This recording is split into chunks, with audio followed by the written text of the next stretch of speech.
more power and torque, broader rear track, wider rear wheels, lower suspension. Those are just some of the highlights of this Porsche's new 911 GTS. Now, let's not waste another second.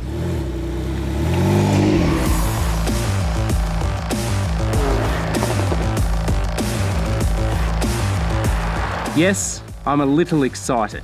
For anyone that missed that, this is the 2017 Porsche 911 Carrera GTS, and those changes I mentioned are specific to these three letters. That is, compared to the garden variety 911 Carrera. The GTS has just arrived in Australian showrooms, priced from $282,700 plus on-road costs. It is available in coupe, convertible and targa body styles, and it's an impressive machine. There's one very real problem with Porsche's halo models. I'm talking cars like the GT3, the GT3 RS, the 911R. They're basically impossible to buy. So that makes things like the 911 GTS even more relevant than ever before.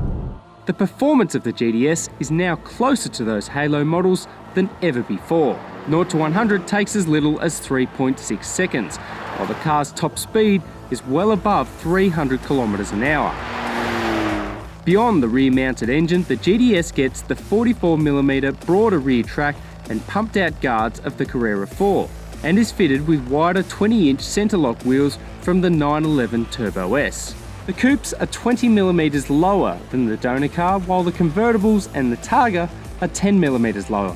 On paper, the GTS gets more standard equipment, including a sports exhaust and torque vectoring control, and you can take things further with optional extras such as rear axle steering. The 3-litre flat 6 is essentially the same as what you'd find in the garden variety Carrera S, but what Porsche's basically done is bolt on a couple of new turbochargers to wind up the boost, and the result is impressive. Peak torque of 550 Newton meters is now available from 2150 RPM. Meanwhile, the maximum power, 331 kilowatts, chimes in from 6,500 RPM. The translation?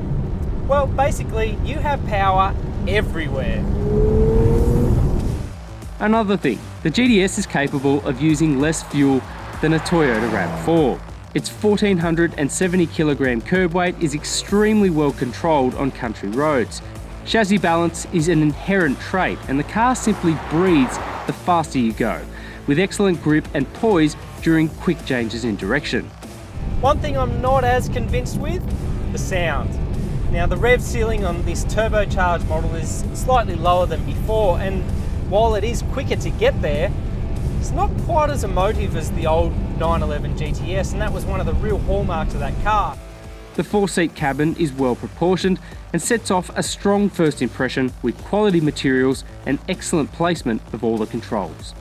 I think the 911 GTS's greatest hallmark though is that it does all this and yet it remains a civilised and capable day-to-day road car. I mean, this is something your nana could literally drive to the shops and be happy in.